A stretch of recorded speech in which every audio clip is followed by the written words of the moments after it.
સામાન્ય પ્રવાહીની પાણીમાં દ્રાવ્યતા કે આગળ કે કાલે આપણે જોયું હતું કે ખાંડને પાણીમાં નાખી તો કેવી થઈ ગઈ હતી અદ્રશ્ય.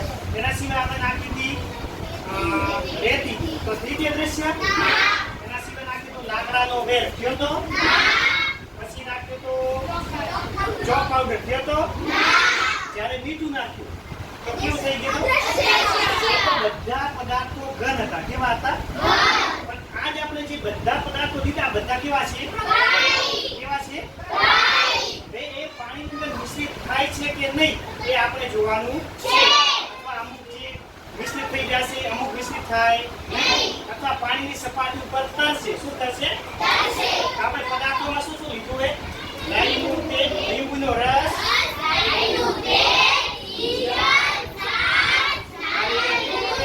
જે બધા નમૂના આ મારા જોડે હાલ હાજર છે. સૌપ્રથમ તો આપણે શું કરીશું? કપ લઈશું. એની અંદર શું ભરીશું? પાણી. શું ભરીશું? પાણી.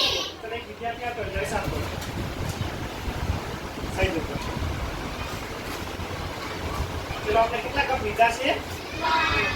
5. કેટલા લીધા છે? 5.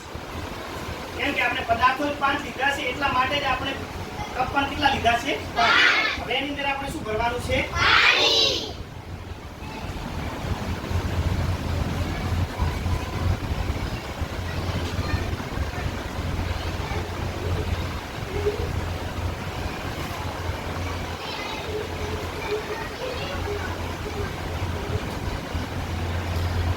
ચલો ઓકે. બધાની અંદર આપણે અડધા કપ સીધું પાણી ભરી દીધું છે.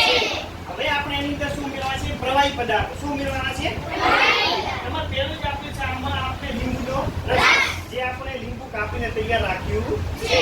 અને એનો જે રસ છે એ આપણે પાણીની અંદર નાખવાનો છે. જે બધા અવલોકન કરજો કે લીંબુનો રસ નાખ્યા પછી એનું શું થાય છે? બધા દેખાય છે?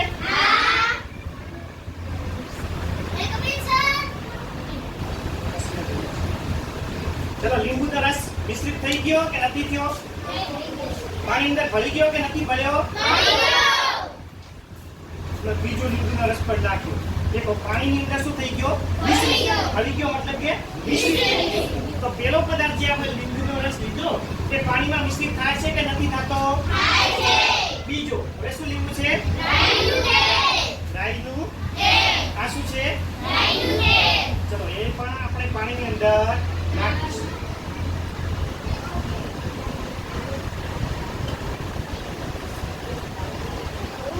ચલો પાણી અંદર મિશ્રિત થયું કે એની સપાટી પર કરવા લાગ્યું?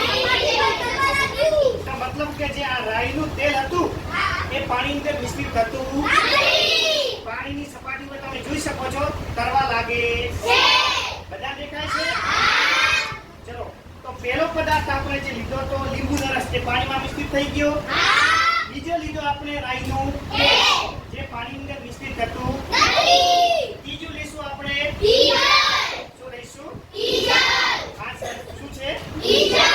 તેને પણ પાણીની અંદર મિશ્રિત કરીશું.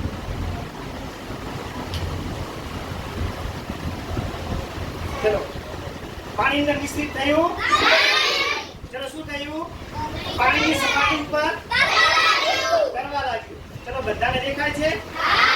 તો આ પણ કહીશું કે ડીઝલ પણ પાણીની અંદર મિશ્રિત થતું નથી.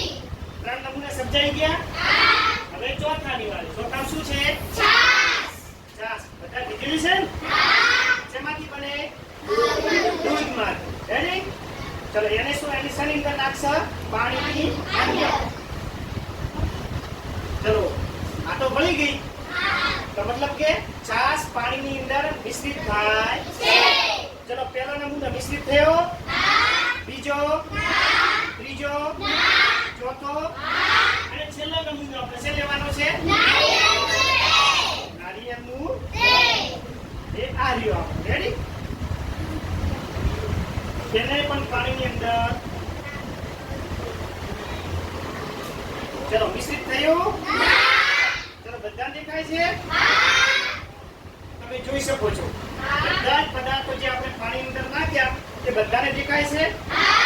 પહેલો આયના, બીજો, ત્રીજો, ચોથો અને પાંચમો.